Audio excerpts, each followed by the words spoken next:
I just went to Vegas and paid 5K for the Hormozi workshop. These here are my takeaways in no particular order, both for myself to document the lessons, but also for you so that you can learn through me and decide for yourself if this is worth going to. So let's dive right in. The first takeaway that I have was called Hormozi's 6 M's. So this came from Alex Hormozi himself when he came out at the end of the workshop to do his Q&A and give a quick talk. What he said in this talk was that if he had to write another book, this time about scaling, then the framework that he would put in that book was the 6 M's. Now, these 6 M's stood for more, metrics, market, model, money, and manpower. And I really like this one because how he positioned this was that whenever you have a problem related to scaling your business, you should go through these M's in this order. So whether that is about getting more leads, more clients, about growing clients, it's about hiring more people, like whatever scaling related problem you have, you can go through these M's. And so this is what that actually means. So the first one is about doing more. This one is obvious. He talks about like doing more all the time. So it's just like, can you post more content, just have more interviews, try, launch more creatives, whatever it is, just doing more. But that has its limits and often you don't really know what to do more of. So if you can't just do more of what you're already doing, knowing that that actually works,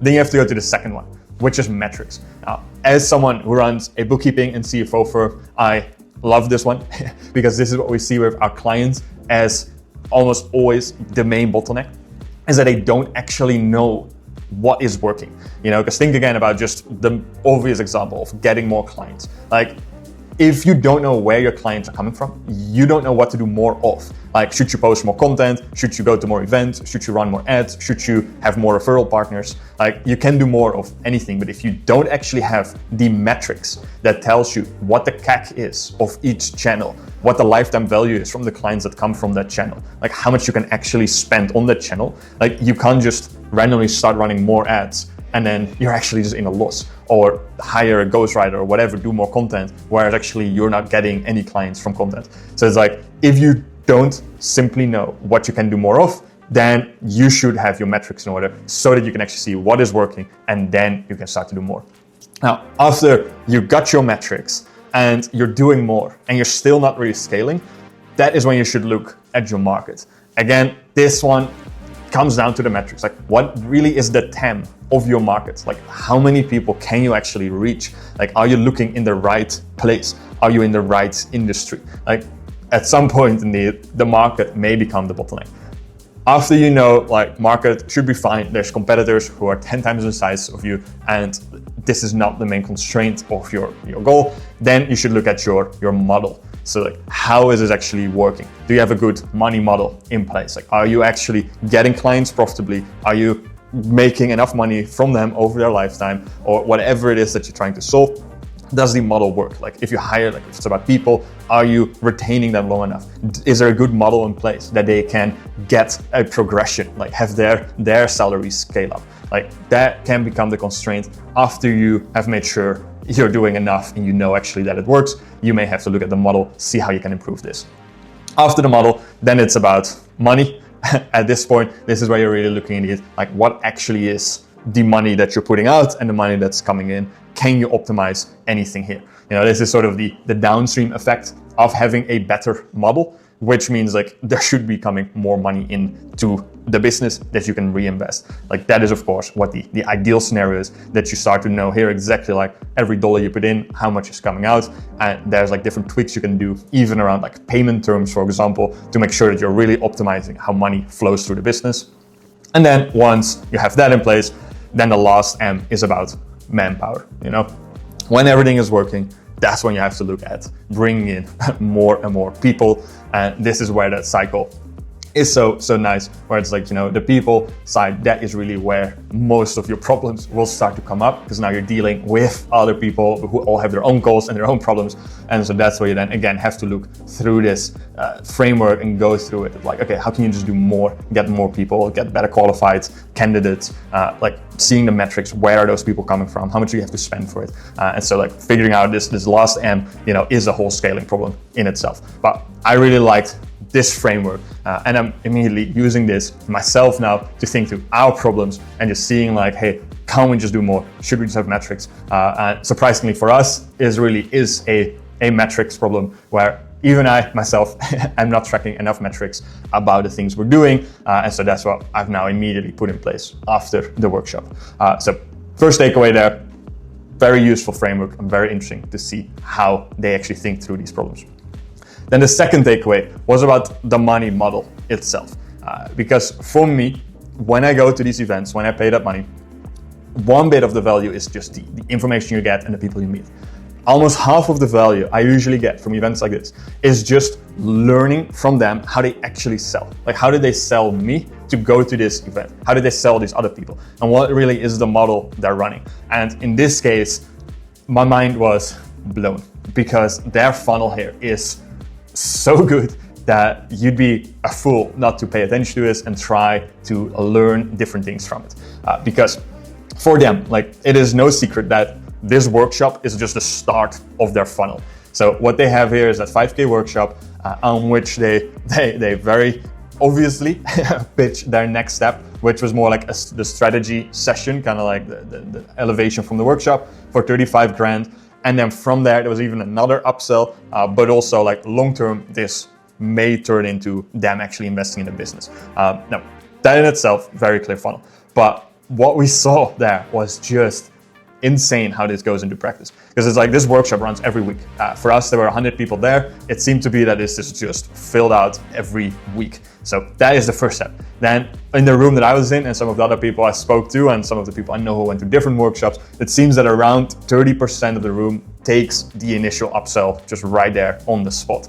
And so if you look at those numbers, with these workshops alone, they're already doing 500K a week, which in itself is already like kind of mind blowing.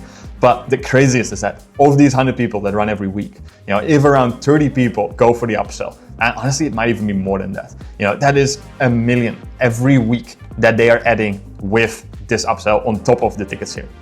What they also said was that 79% of the people who go for this initial strategy session, they do 2 or 3 more strategy sessions.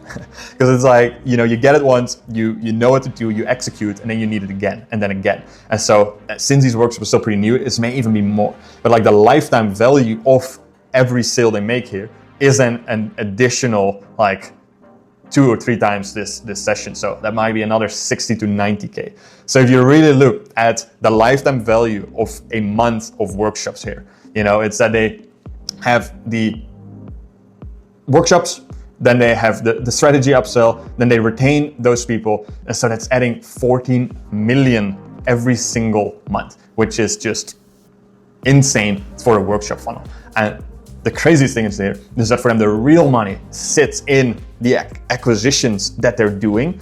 And now they're just getting paid for that. And so if you think of this, like every private equity firm, they would kill for a model like this, where they are making millions just to get deal flow for their actual acquisitions. When they take that equity stake and they're growing these businesses to like tens of millions, hundreds of millions in valuation, that is where their money sits. So absolutely insane money model at play here that you can learn so much from by just paying attention how they're doing this, how they're positioning it, when they're promoting these upsells. So very big mindset shift for myself here to really like look at business differently and to not limit your money model, because it didn't feel too salesy. Like these guys were adding value at every step. Like it doesn't feel like a scam. Like people are going there happily. They were happy to pay the 35K upsell after already paying 5K for a ticket.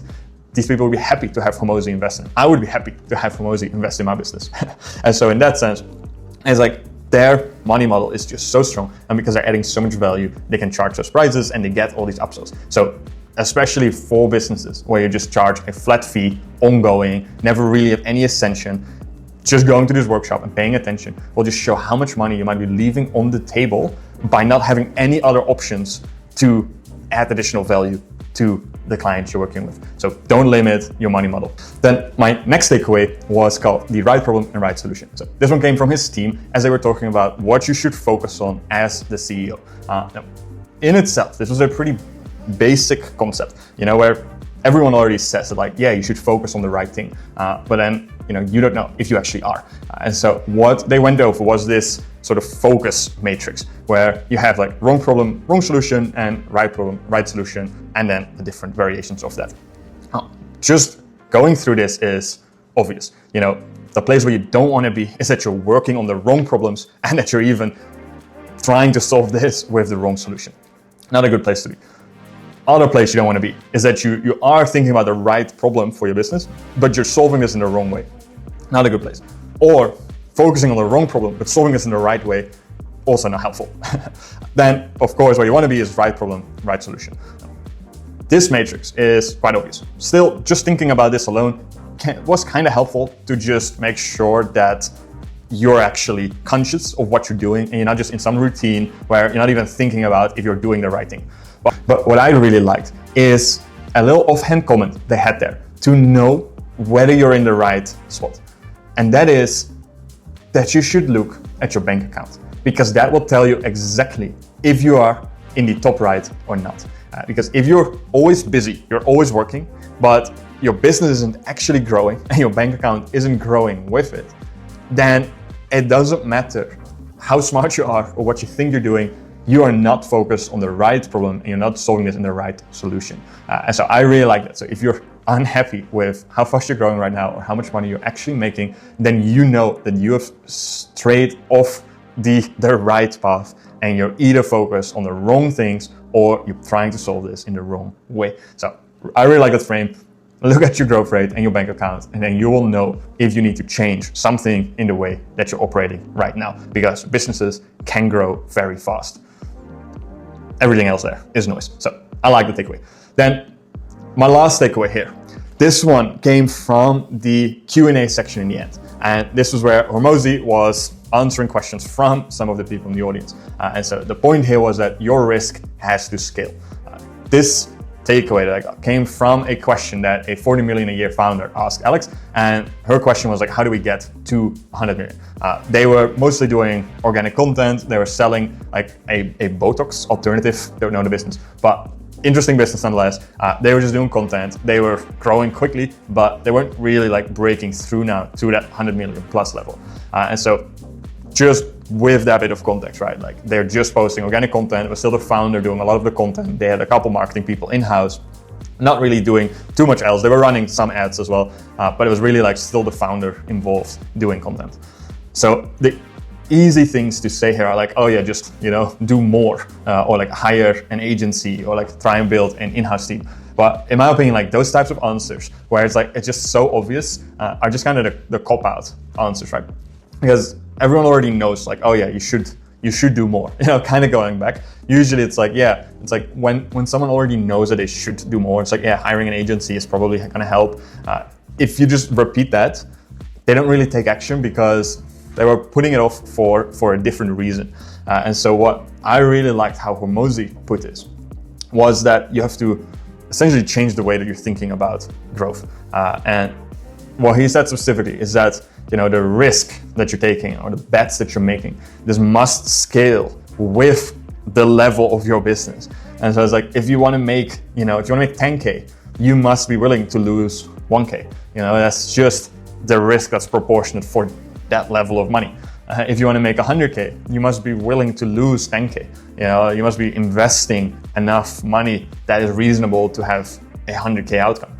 If you want to make 100 million, your risk must be a lot higher. Like the swings that you're taking must be a lot more significant. So you must be willing there to lose 10 million if you actually want to make 100 million.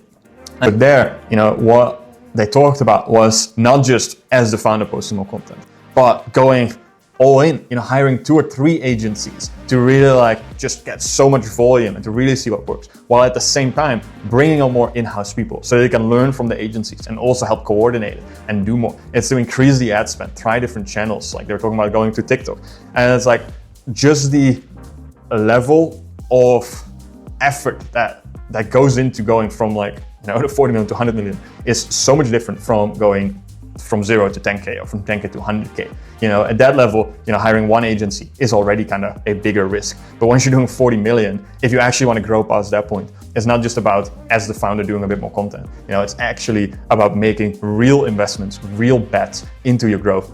That's how you break through. So that was, for me, a nice little mindset shift, where it's like, the takeaway is that your bets still must keep scaling. As our business grows, as our clients keep growing, you can't just do the same thing that you were doing. You actually do have to step up, take more risk, and keep leveling up both yourself, your team, but also the people you surround yourself with, and like the investment you're making. That's the only way that you're going to keep breaking through those levels, and it will mean you're going to lose more money at certain points. That's just part of the game. So takeaway there: bets must scale with your business. Final verdict here: was it worth it? So yes, I definitely think so. Now that said, would I fly across the world for it? Probably not. And if I had just a very specific problem I had to fix, is this workshop the right format? Also probably not. Just like how this was set up, where it's like a big group, it is always going to be a little bit more, education based. It was great talks. It was very good to chat with Hormozi's team. They can definitely answer the questions. It is just not like the setting to really give enough context about your business and about the problem to really get a very detailed answer. That is exactly what the upsell was for. But just to be in a room, get to speak with 100 other entrepreneurs, see how they're doing, chat about your problems with them, that definitely was worth it. And in itself, it was a great experience. And from these takeaways, you can judge for yourself if that is worth going to. Last thing, if you right now have any questions or issues with your finances, maybe you're unable to track the metrics like we talked about in this video, then you can just go to the link here in the description, book a call there directly with me. I can talk to you about how we set things up, how we do the bookkeeping and reporting for our clients, and then if that's a good fit, then I'd love to work together as well. So if that's interesting, book a call with me, and otherwise I'll see you in the next video.